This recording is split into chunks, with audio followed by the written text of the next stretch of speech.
Hello there, Vlad here. Welcome to CatPick Fridays, episode 46. And finally, or once again, one of those. I'm joined by Mr. Richard Morgan. Rich, am I wearing a beanie today? Unlikely. Well, that worked out less smoothly than I kind of thought.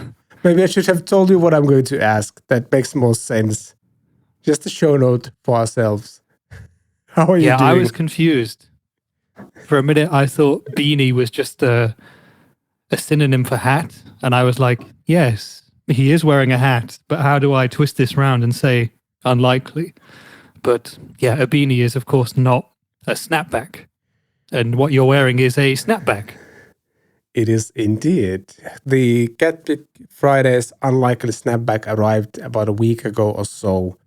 And gotta say, this feels great. It was worth the wait. Took a couple of weeks to get from here to here from US. So that's good. And it feels really cool to have like this embroidered unlikely thing here going on. It's not a print, like this will last.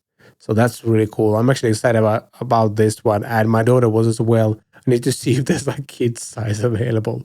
She seemed to really want one. So yeah, merch store if you want to get one. In the show notes, and there's a nice discount code for CatPick Fridays listeners as well. Yeah, Rich was out last week. He's here this week. How are you doing? Hopefully a bit better since you're able to do the show now. Yeah, I'm on the mend. I'm still not 100%. I don't know what I've had this past 10, 12 days, but it's really hit me quite hard. Normally, it's unheard of for me to be kind of knocked out for a week with a cold or a virus or whatever. And this was definitely a virus, although repeated testing suggests it's not the virus that many people are getting at the moment. Yeah. And yeah, hopefully by this time next week, I'll be 100% again. But yeah, the one thing I don't want to happen today is for me to dissolve into fits of coughing while we try and discuss gear. So let's try and keep this mercifully short. And I also want to just take a second to thank Trey, Xavier, for stepping in last week at fairly short notice and delivering a stellar performance as Richard Morgan, because he was in character throughout the show. And we shall be purchasing him a curly wig should he ever need to do it again, just to, make him even more in the zone. Yeah. Actually, now that you mentioned, I have one. Why did I realize I could have played Richard Morgan? Like that is like Richard Morgan hasn't got a haircut in 6 months type of curly hair, but I have one. So we have like double backup. We know we can always have Trey here because he can do the British accent way better than I can. And I have the hair. So like if there's a time where Rich can't make it, we have like a 50% of Rich replacement available, something like that. Not that you can be replaced, just saying. No, exactly. And if we need a replacement for Trey, I suggested The Rock. Because I feel like they share personality and character and also some physical traits. They're prime examples of men. That is very true. Yeah. They're just proficient in different categories. One is good at keeping the family thing going, and the other one is good at music and everything around that. It's up for you to decide. Yeah, exactly. Who's who. And they may both be president of the United States of America in the future. Who knows? That is very true as well. Interested to see which one will be first. And yeah. Hopefully The Rock. You never know. Thank you so much for watching, listening, liking, sharing, subscribing, all of the YouTube things. If you enjoyed the show and think some of your friends might as well, please consider sharing what we do here as well with them. And you can always find this episode on YouTube, Apple Podcasts, Spotify, and Podbean app as well. And if you want to ask questions, email us at podcast@catpickstudios.com, and there's timestamps in the description if you want to check out a certain topic of the show. And we promise we're going to keep this show like brief-ish. And yeah, let's dive to the first topic, which is obviously the PRS SE Silver Sky.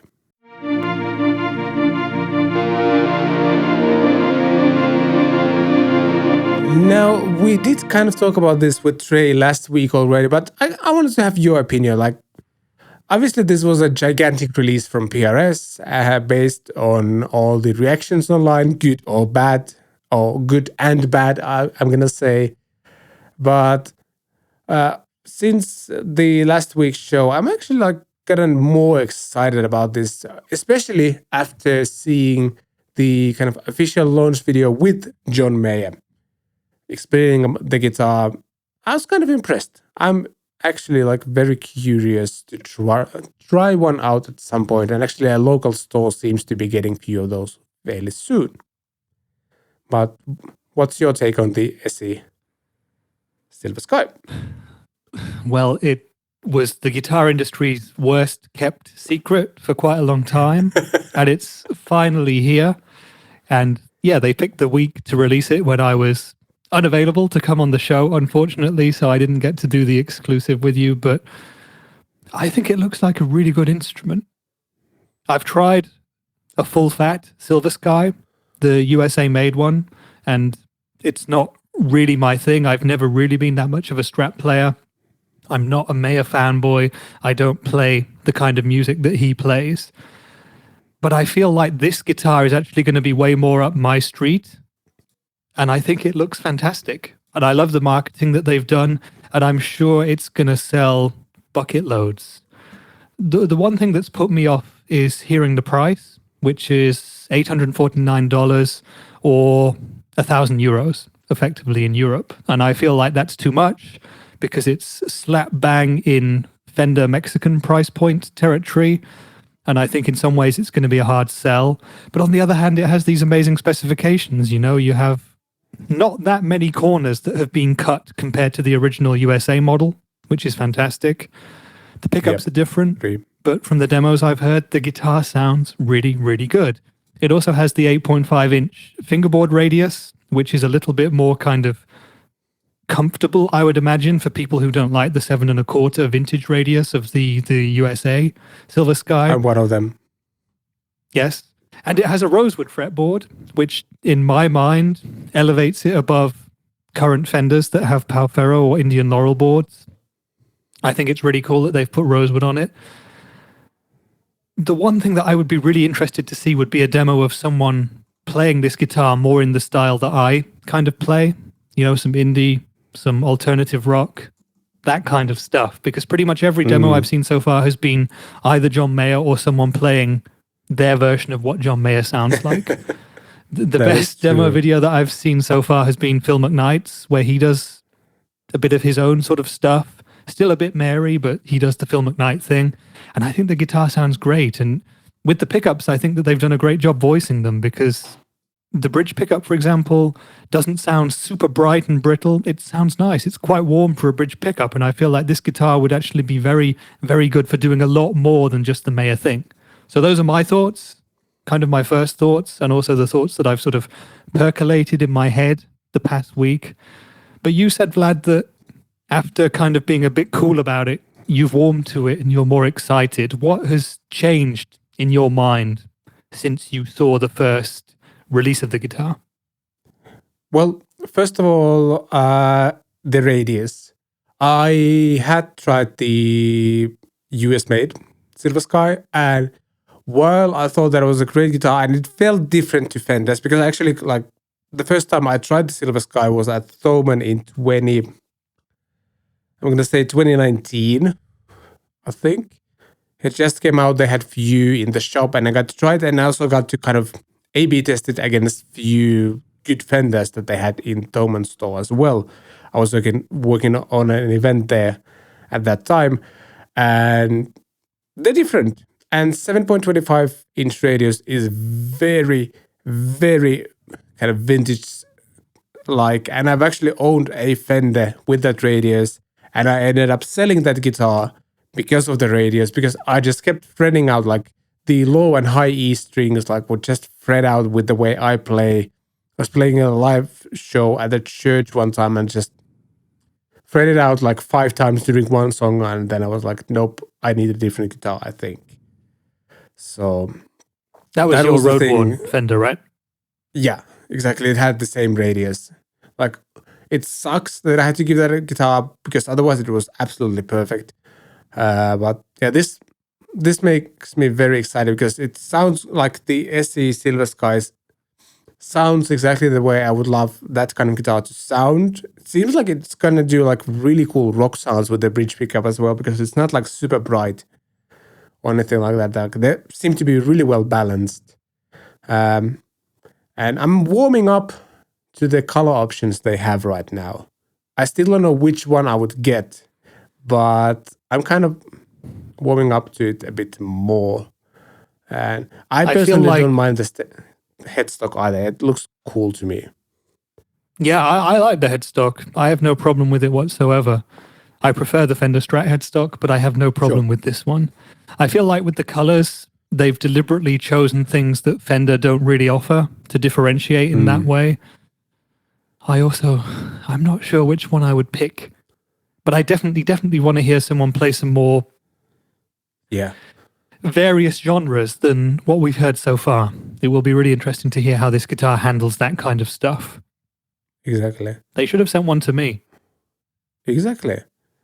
They should have. Says probably everybody. One thing I also want to mention, and something that I threw into the CatPick Studios Elite Facebook group, feel free to join if you so desire. I love the fact that John Mayer did like an official release video with the company, and based on that video, you can really tell he was heavily involved with designing both of the guitars because he really takes you through the details, his decisions he made when designing that guitar and stuff like that. To me, like, he designed that guitar for himself, but also for everyone else. Like, I think they managed to find a balance for that. So that's just really, really cool. And yeah, the fact that like from afar on a stage, you wouldn't be able to tell whether that's the SE model or they're not called the core models, just the US models, I guess. Yeah, I think that's really cool. That's it. So, yep.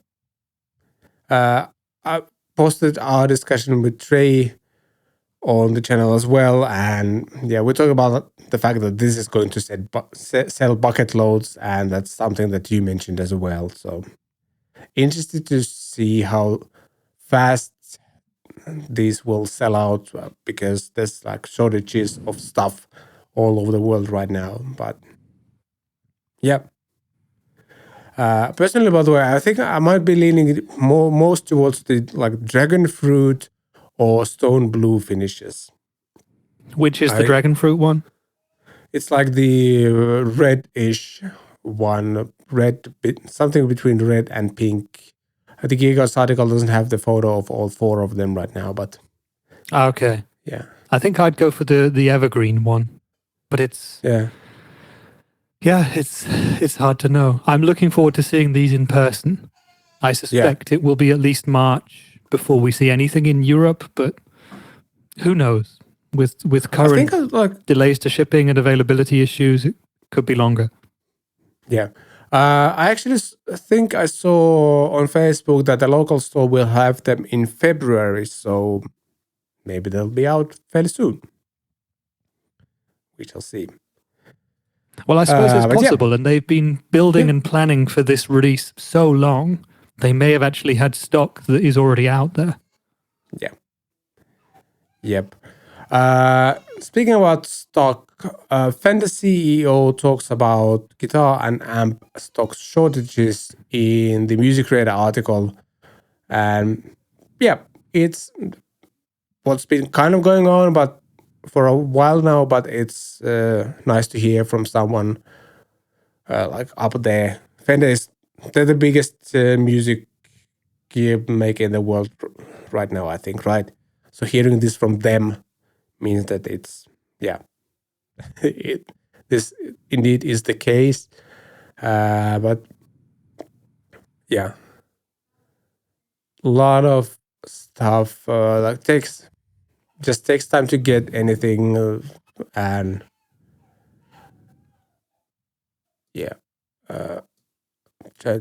trying to check the article while like remembering what was in the article as I speak as well. But yeah, I think a lot of people have heard about the chips shortage, but I think that it applies to a lot of other stuff as well. And like, just I think that what was the gigantic ship that was stuck? I think that's kind of in the Panama area.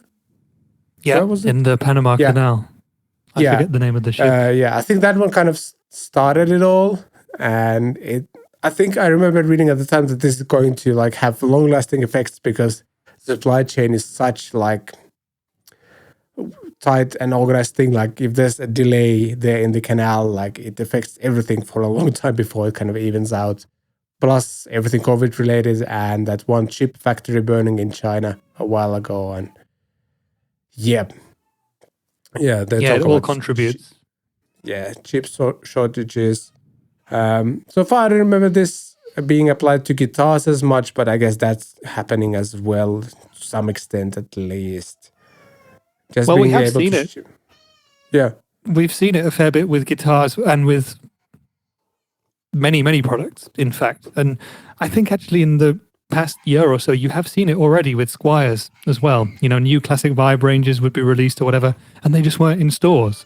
And I think all that is to do with the same issues that we're talking about in the article here. What's really interesting is that Andy Mooney, the Fender CEO, mentions in the article that they've increased prices by about 10% since the pandemic started. And while that kind of quelled the demand a little bit, they're still having these supply issues.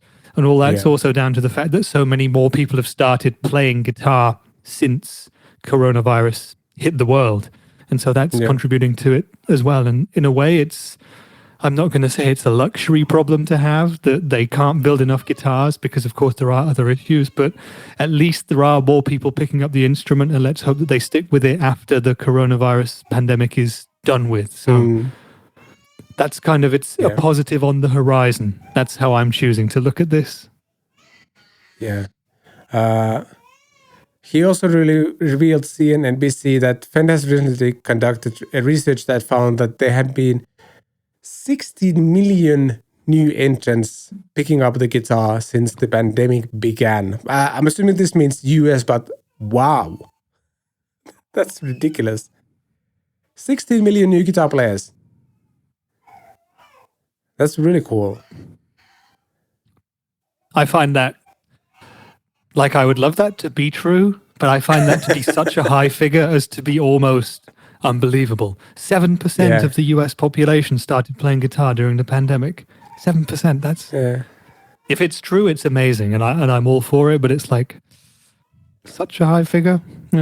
Yeah, but like if we're being like really pessimistic, even like if 1% of those guitar players will like become active guitar players, that's like 160,000 people. If I'm doing the math correctly, yes, I am. Like even if like 1% of them continues, keeps on playing, like that's really, really cool. That's a lot of people playing guitar just in the US. So nice. Yeah, that's amazing. Because that's the positive twist of all of this. And speaking of positive things, there's a huge deal going on bad amps at Thomann, which is a huge deal going on bad amps. All their terrible products are reduced. I should be more clear. Well, bad amps means boutique amp distribution amps. So it's Friedman BE Mini, Bogner Ecstasy Mini, and the Diesel VH micro heads. And they are all at a discount. What was it, 20%? I think, they were $299 at Thomann, and now they are $239 at Thomann. And we're going to drop a link, an affiliate link in the description if you want to get any of these amps. You have personal experience with 2 of the 3 or all of them? All 3. There you go. I played all 3 of them at 42 Gear Street. Yeah, my choice of the 3 would be the Friedman BE Mini that we're looking at on screen right now. That is such a fun kind of modded Marshall medium to heavy rock amp. I'm super tempted to pull the trigger on one of these for €240. That's under £200 if you're in the UK. That's a crazy price. That's not much more than the pedal, Yeah. because Friedman sell the BE pedal on its own. And I think the BE Deluxe pedal might even be the same price as this. And this is a whole amp, and it's so much fun. €195 for the BE For the OD, pedal. so €40 difference. And you get an amp. That's a really, really good price. And these amps are just so much fun. I don't think anyone's going to use this as their main amp for many things, but just to have that sat at home, imagine that behind you, Vlad, and you turn around and thought, I just want to riff out and have a bit of fun. You'd plug into that any day and just have fun with it. It's such a cool thing. Absolutely. And a very nice price. Yeah, and it's highly practical as well. There's like a line out. It doesn't need to have a cabinet plugged in. There's like a fail-safe option. So you can use it as a real amp, or you can like run it into your audio interface and stuff like that. So cool amps. Yeah, exactly. You can use it with headphones, plug it straight into the computer. Really, really good. And the Friedman is great fun as well. But the Dietzel for the metalheads is also, it does that Dietzel thing. And the Bogner is probably the most versatile of the three, but also does pretty much everything from cleans or push cleans through to kind of that Steve Lukather classic glam, heavy pop rock sound. I think for the three separate audiences, these are very, very cool deals. Oh, yes. Absolutely. And I'm surprised, I have to say, to see them at this time of year and to just see 20% slashed off these kind of almost at random. I would love to know what the decision-making is behind that, because there's definitely something going on. There's something going on. Yeah. There's something going on. Yeah, but for you, dear listener and viewer, this is the time to get one if you ever wanted to get one. So, yeah, affiliate links in the show notes if you want to get one. And if you do get any of these, please let us know, first of all, why you decided to go with that amp. And then when you get it, what's your initial reactions? We would love to hear that. Let us know. And jumping to next thing, Kirk Hammet is playing a signature Gibson Flying V ? This article comes from gearguards.com, not .com, .net. And yeah, there's this purple Gibson Flying V that he's been playing, and yeah, he tagged this guitar with Flying V Friday. FVF. I am not sure if that's going to pick up, but otherwise, like, the guitar was cool. And as we've talked about before, Gibson is really, really snatching these signature artists into their roster. They got Dave Mustaine. Well, they have Adam Jones, who we're going to talk about in just a second. Kirk Hammet's there. Is James Hetfield still at ESP? He's still at ESP, right? I would assume so. I don't recollect hearing anything different. Yeah. But I don't know. He's there still, but I mean, Kirk has been playing Gibsons for ages as well, so it just makes a lot of sense. And he's like actually he's also at ESP. Like, his ESP model hasn't been discontinued, but he's now also at Gibson, which I guess makes sense. He's Kirk Hammett. They can do whatever they want, I think, with any company. Yeah, exactly. I think any company could be kind of pleased to have his association with them. So I'm sure if he went to ESP and said, hey, I want to do stuff with Gibson, they will have said, sure, carry on. We're still friends. It's all good. And this Flying V looks exciting. I love that purple finish. It reminds me of Cadbury's Dairy Milk, the chocolate of my childhood. So I'm all for that. Sure does. And just looking at the article there, Vlad, it seems like this V will be officially announced the day that this show comes out. So we've preempted the release. So maybe by the time you guys watch or listen to this, you can already find more official specifications about this guitar. And maybe Vlad will post a link to those specs if they appear by the time you guys get to see this.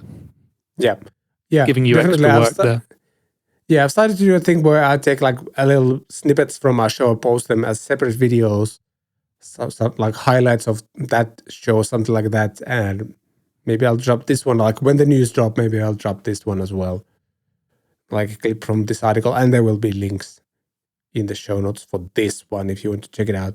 I gotta say, personally, I actually like the Davis Mustaine ones more. As we talked about with that guitar, like they have the Explorer headstock paired with the V body, and it looked really good. It looked really good to me. I actually prefer that one to this one, but a V, like Gibson V, is also a classic. Yeah, the Explorer headstock on a V gives it a much more kind of streamlined and sort of a more metal look.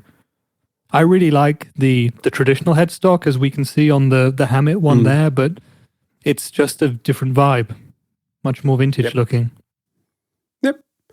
Speaking of guitar rumors, there's like GearGuards, that the net article asks, what is Tool's Adam Jones playing? And that looks like a flying V body, but that's the... It's like a Dimebag headstock, isn't it? Almost. Could it be? Can be that one. It looks like one of those weird sort of novelty reverse flying V guitar headstock things. Have you seen those? Oh, that's true. Could it be that one? Could they if Gibson pulls this off, hats off to them. That's very out of character for them. Then again, Adam Jones probably sells a lot of guitars for them, so they might actually do it for him. But yeah, for those who are just listening, he's basically playing a black guitar with a flying V body. Looks like a fairly traditional flying V neck, except it seems to have maybe block inlays. Yeah, and that headstock. I seem to remember that there is like maybe one of the 50s headstocks looks like that. Yeah, I don't know. That's true. I think that they have some like old guitar model that had that kind of headstock. Maybe it's that one. So yeah, basically it's like a reverse V headstock basically. Looks kind of funky. There we go. It seems to apparently look like one of the 1959 flying V headstock. There you go. Yeah. And apparently, like, I couldn't tell by the colors, but it has the silver burst finish that he's known for with his guitars. Well, that would be a dead giveaway, wouldn't it? In the picture, it doesn't really look like a silver burst. In that one it does. Yeah. So there we go. I mean, I totally wouldn't be surprised to see them doing more Adam Jones stuff, because the Les Pauls have really been hot on the internet anyway. I've never seen one in person, and I doubt I ever will, because they've probably all been sold. But if he's doing the business for Gibson, then why not carry on doing it? Yep, that is true. But yeah, cool rumors happening. And before we jump to the orange guitar Butler, I think was the name of the product, a word from our sponsor, who is also a friend of ours, Trey Xavier. This CatPick Fridays episode is sponsored by How Songs Are Made and the brand new complete rock and metal songwriting course. How Songs Are Made is created by a good friend of the show, Trey Xavier, who is probably best known for his GearGuards YouTube channel. If you ever watch this channel, you know when it comes to rock or metal songwriting, Trey knows what he's talking about. Whether it's his cover songs, random drum groove songwriting videos, or his song critique live streams, Trey has helped countless of songwriters to get better at their craft, and now he has put all of his knowledge into one beast of a course called Complete Rock and Metal Songwriting Course. And by complete, I mean complete. Here are some of the things you'll learn in this course. How to write a song starting from any small bit of an idea. How to generate inspiration from nothing. How to use tension and release to structure a song for maximum impact. How to add layers of vocals and harmonies. How to write guitar riffs and create variations for each part of the song. How to write melodies from chords and chords from melodies, even if you have zero music theory knowledge. How to create drum parts that move the song and do not get in the way. How to write catchy, memorable, and emotional lyrics that grab the listener. How to become a prolific songwriter through songwriting philosophy and mindset.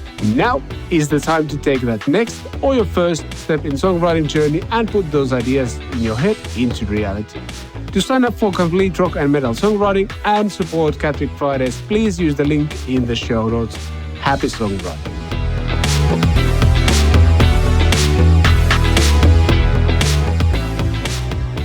And we are back. Orange introduces the Guitar Butler, a fully featured rig-in-a-box preamp pedal. And this one pretty much follows the pattern of the bass Butler they released a few years ago. I think it was 2 years ago. I remember hearing that at NAMM 2020, being in the same room with other people, which feels weird right now. Yeah, it's like a preamp thing, but there's also cab simulation going on. And like, basically, it's your amp in a pedal format, and you can just go direct from it to the front of house and anything like that. And based on the few videos I've seen, it sure sounds like an Orange product. They have a very specific sound. And apparently there's a market for these type of things because there is the Guitar Butler, the bass Butler has been out, and from what I understand, that's selling pretty well. So, and it sounded fantastic, by the way. Though it helped that there was a guy who used to play with Muse as the demonstrator on the bass. I bet anything he plays sounds amazing. So, yeah, but looks cool. Wouldn't mind trying one out. It looks quite interesting. It looks fairly complex. There's about, I think, 11 knobs on the top of it, which is quite a lot for a pedal. Is. But I'm sure it gives you many, many different tonal shaping options, and this will be a really useful tool for the kind of people who like to work with independent preamps and power amps. And it would be a good option for people who have an amplifier that they want to get a different voice from. You know, if you've got, for example, a Fender amp that gives you the option to plug this into it, you can turn your Fender into an Orange, effectively. Yep. That's the idea, isn't it? I'm not getting this totally wrong. Yeah, it's a bit hard to tell what's going on with all of the settings on the amp because Orange doesn't like to label their thing like anything on the amps. Like gain is this weird like waveform, and you know, like I think like that's like the bass. Something, a word with a C, clef. Yeah. How do you pronounce it? Yeah. Then there's like middle is like two arrows pointing in the middle type of thing. You know, like that's how they label the things. Like two different distortions are like it's like a square waveform and like a regular waveform.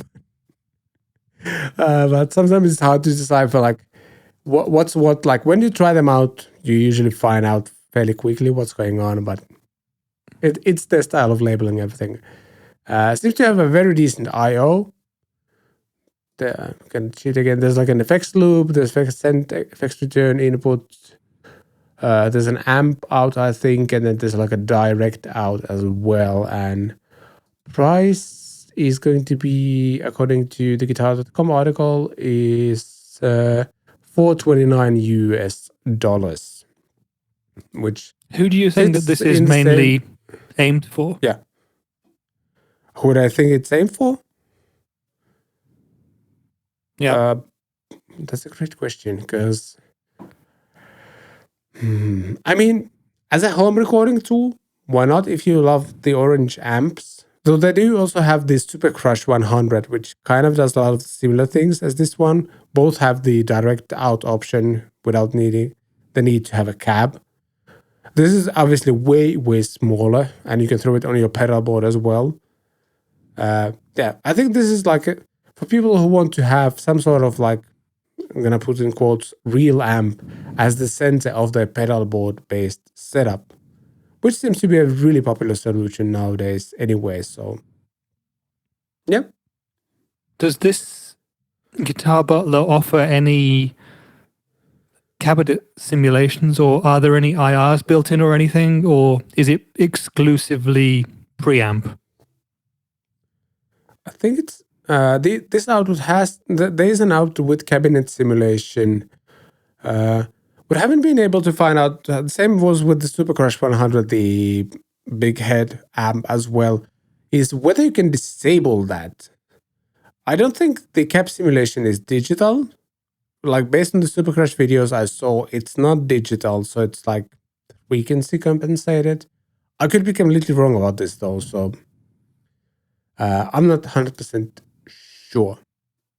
So you can run this as a rig in and of itself without an external power amp? Yes, you should be able okay. to. There's definitely some sort of cabinet simulation going on, so you can go out from this amp into audio interface or front of house, basically. That's very cool. There's a clean then. channel, there's a dude. Yep. It's just another option.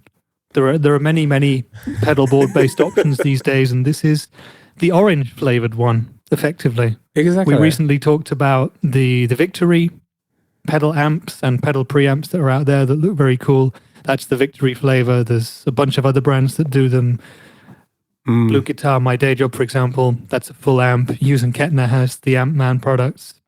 There are others from more boutique American builders like Milkman, for example. And now this, if you love orange amps and you want a pedal board based rig, then this Guitar Butler is going to be the answer, I assume. Yep, pretty much. And I mean, it's funny that Orange also has the Terra Stamp, which is like a way more simplified version of this. Then one other that I would like to throw in is the 2-Note Scap M, because since an update they released a year and a half ago, I think, there's a preamp simulation. Like there's been the power amp simulation has been there for years, but now there's a preamp simulation as well, and it's like a really cool pedal platform. I actually have a video on that on my channel. Links in the show notes, by the way. So many great options. It is the golden age of guitar gear. Like any kind of solution you want to have. You want to do the full pedal board setup, fully analog, or like half digital, or like fully digital. So many options for guitar players, which I think is cool. Like no matter what kind of solution you want to have, you can have it. And you can also have it from your favorite companies now. So that's really cool. Because to me, it seems like Orange has a very dedicated fan base. Like some people who play Orange amps, they really want to play Orange amps because I want to say they sound fairly unique. There's like a certain sound that those products have, and a lot of people like them, me included. So I don't know if I had like any kind of point to this monologue, but yeah, people like Orange amps, and now they can get that in a very comprehensive pedal format as well. Exactly. And if there are 16 million new guitar players in America alone in the past year and a half, then they're going to need stuff to play. And this is a great new option. I'm really kind of interested to check one of these out, and particularly to hear how good the XLR out is with the cab sim. That's one thing which often will make or break a product like this. And so I hope these are going to be in stores soon and we get to test them out. Is there any idea of availability mentioned in the article there? I don't remember seeing that, but... No, but I guess this was another NAMM show release, which is being released now. Yeah. And that will mean not available maybe March. So let's go for March. Yeah. By the way, if this is using like similar preamp stuff as the Super Crush 100 uses, Anderton did a cool comparison video between the Reverb 50, so the full tube head, and then the Super Crush 100, which goes for a similar sound but just solid state. And I gotta say, they were very close. Sometimes the Super Crush actually sounded better. So I kind of assume this is using similar technologies, or like a similar preamps and such. So sounds like a cool product. Cool. Yeah, I'm looking forward to trying this. Yeah. Walrus Audio invades your dreams with new Slötvå. I think that's how you pronounce it, multi-texture reverb. First question is like, do you know, like, is this some sort of like Scandinavian connection with the Walrus Audio? Where are these names coming from?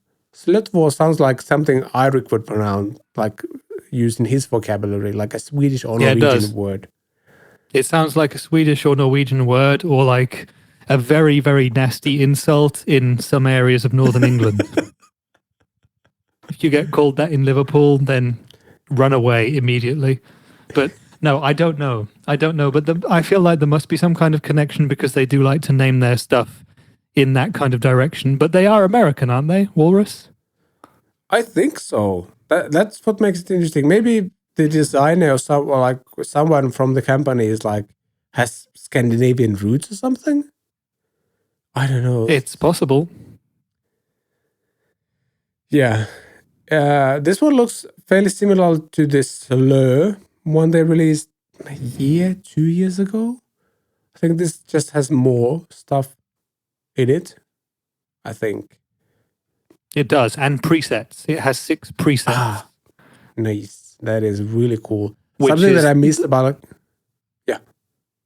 That's the main thing that I gleaned from the various videos that I've watched. There are already quite a few up on YouTube, so go and hear this thing in action. It sounds like the original. How do you pronounce it? I always pronounce it slow, but if I was doing it in German, it would be slö. Yeah, it's Slö in Slö. Swedish or Norwegian or Finnish as well. Yeah, Walrus do make some brilliant, dreamy, ethereal sounding reverbs, and this pedal has it in spades with 6 presets. It just makes sense in a way, you know? Well, I mean, yeah. Carry That's on. the thing about a lot of these reverbs, this type of reverbs, where I like the sounds you're able to get from them, but the fact that if you want to have a different sound, you always need to tweak, and there are no presets, has always kind of been a deal breaker for me. This kind of solves that problem. So well done. Exactly. Yeah. For me, I often, the way I often do things is I will have an amplifier that has, a generic sort of spring reverb on it. And I will always have just a little dash of spring reverb because I like to have that all the time. And then I will have a separate reverb pedal to do bigger sounds. But if I don't have an amp that has reverb on it, I will want to have a pedal doing that little job of doing just a nice little room or spring or whatever, just to add a little bit of texture to anything that I'm playing.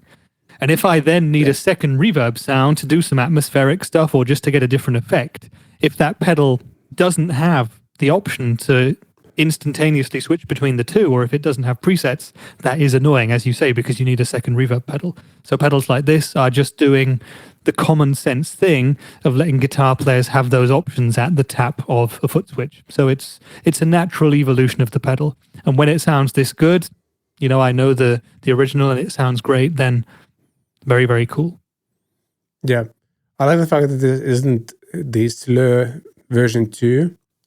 Also, there's unfortunately also known for releasing a version 2 and 3 and 4 of their pedals within less than a year since the original release.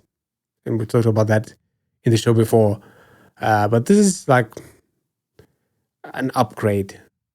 Depending on what you need, you can have the Slö version or the Slötvå. I'm already messing up the words, even though I should be able to pronounce these. But yeah.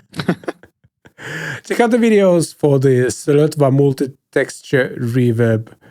It sounds really cool. Just really, really cool. And the fact that you can have presets, that's really nice. And speaking of cool stuff, TC Electronics have released a infinite sample sustainer. And it kind of does what the name suggests.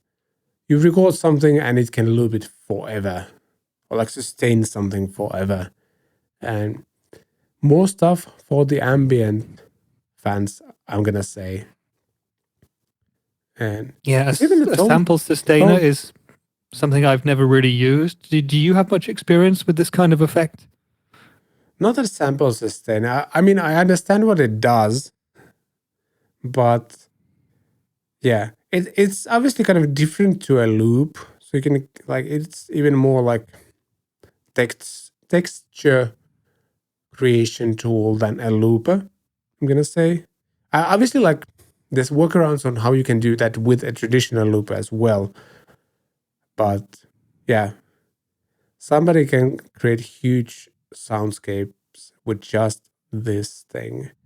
Yeah, just gonna read a short few sentences from the GearGuides article to explain more what it does. The infinite sample sustain allows players to build substantial soundscapes by sampling and sustaining your guitar signal with optional layering to stack up multiple sustained notes and chords to create massive harmonies.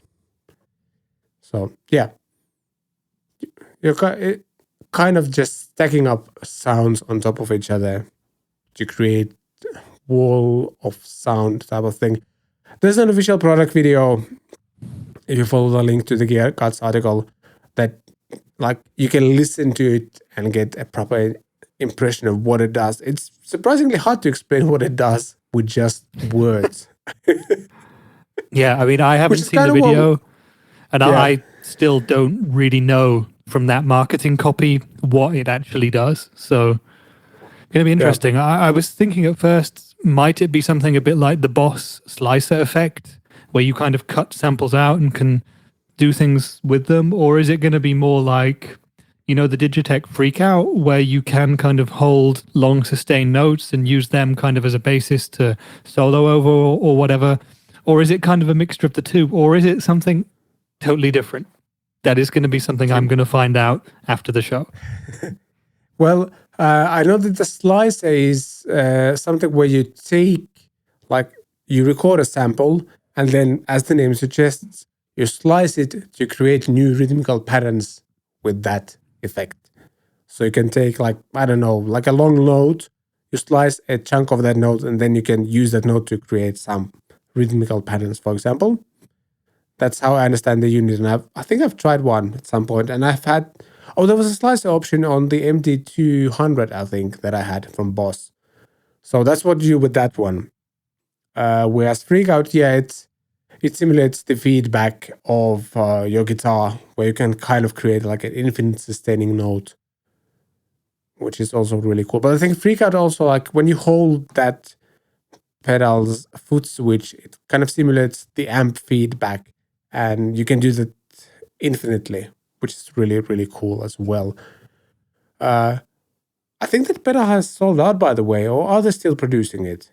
Because I think at some point... I remember that they were on offer for a long, long time. You could get them for very, very cheap prices. And I thought about getting one, but I also thought, do I need a pedal that simulates feedback? Because that's not really an effect that I play with that much. And I believe you're right. I think you can't get them anymore.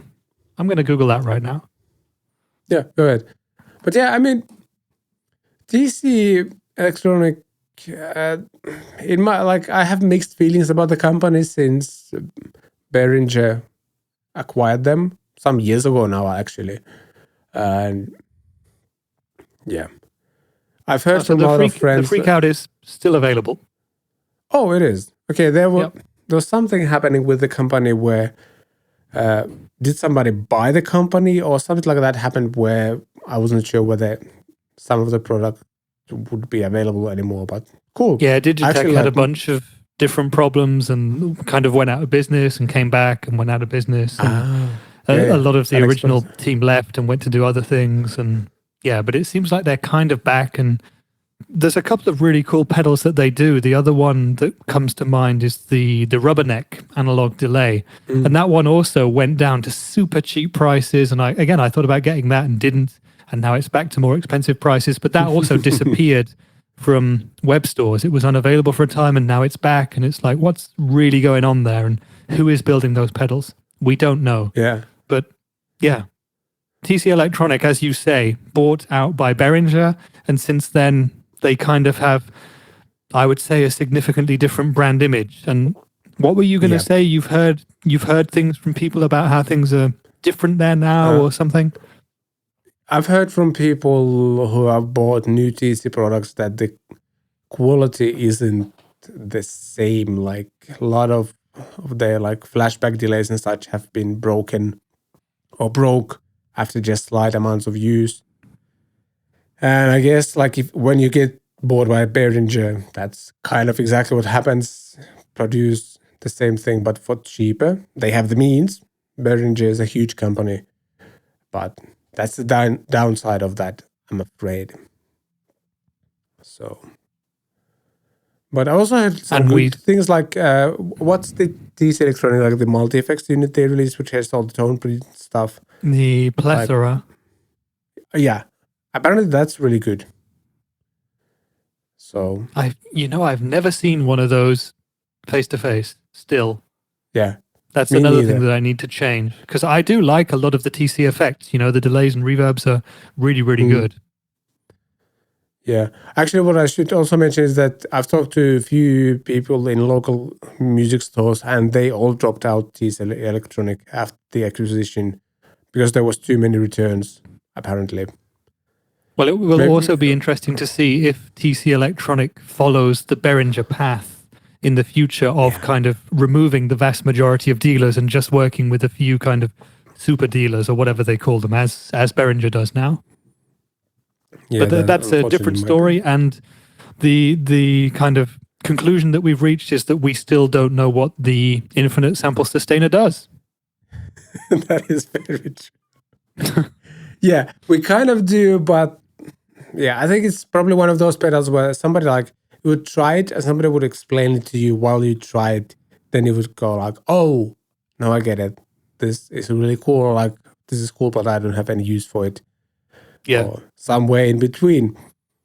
But yeah, we indeed do not know what it does. So there you go. We're here to provide you useful information and sometimes just guessing what on earth a thing like this does. And yeah, before we wrap up the show, we're going to try to keep it brief because, yeah, we're not up to full speed just yet, health-wise, unfortunately. Let's check out a weekend watch and wrap up then. Watch it. Video. It's not like you have anything else to do. This week's weekend watch comes from Ben Eller, a very big YouTuber, 407,000 subs now. Ben is, well, a lot of people call him Uncle Ben, which I think is kind of fun. And fantastic guitar player, fantastic guitar teacher as well. And he has a cool video on his channel called Best Riffs of the 80s, UK versus USA. And he is joined by Nick Bauk. How do you pronounce, like, how would a British person pronounce Nick Baukat? Baukat? No, actually, in English, it's pronounced Slötvå. No, Bokot. Apology. Yeah. So, yeah, Nick is from Sweetwater. I think he does a lot of videos for them. Seems like a lovely gentleman, killer player as well. He's great at interviewing people as well. I've seen a few videos where he's interviewed some fairly big artists, and he's really good. And yeah, that's what they do. They go through a lot of like 80s riffs, and obviously Nick being British and playing a British looking guitar, or like there's a British flag. What's that? Union flag? That's the Union proper Jack. word, I think. Well, I think Union Jack. flag is the official term, but everyone says Union Jack. I'm going to do that from now on as well. Yeah, he's playing Good. a Union Jack guitar with a Dimeback Simpson characteristic on it as well. And yeah, Ben is playing this very 80s looking Charvel as well. So great guitar choices. There's a couple of Soldano amps as well. And yeah, there were so many fun riffs in this video. I gotta say, I didn't know all of the songs they mentioned, but it was cool to like just hear what their favorites. The setup is also kind of fun because Nick plays left-handed, and it just looks so weird to me. Like, I mean, like video setup-wise, like the guitar headstocks are pointing outside the shot on both sides, which is kind of fun, but I don't know. Watching lefty guitar feels like my screen is flipped. That's my issue, not Nick's. Yeah, exactly. It's my issue too. I always think that when I see Sweetwater videos with Nick in them at first. Oh, they've mirrored the image by mistake, but no, it's because he's left-handed. Yeah, I mean, it for a right-handed player, it just looks kind of it looks wrong in many respects. But there we go. Our problem, as you say. Our problem. Yeah. Well, a lot of great riffs in the video. I think a lot of you listeners and viewers will enjoy this as well. And yeah, that wraps up CatPick Fridays episode 46. Thank you so much for watching, listening. Hope both of us will feel even better next week and will be full speed. And as the CatPick Fridays history suggests, within like the next 2 or 3 hours, there will probably be like 5 super cool product releases that we will not be able to cover until next week's show. It's like every single time that happens. That's just how it is, unfortunately. But yeah, we are doing our best to cover everything as soon as possible, but that's just the reality. Yeah, everything in the show notes, including these baseball caps or snapbacks. And by the way, if you are shopping from EU, if you want to see the snapbacks in the store, there's like a ticket at the bottom of this store where you can switch yourself to US store, and you'll be then able to order these even though you're in EU. And mine actually arrived fairly quickly, like within a week or so. So it's not actually that bad delivery time wise either. And yeah, have a great weekend. We'll see you again next week. And as we do here on CatPick Fridays, bye podcast. Bye, podcast.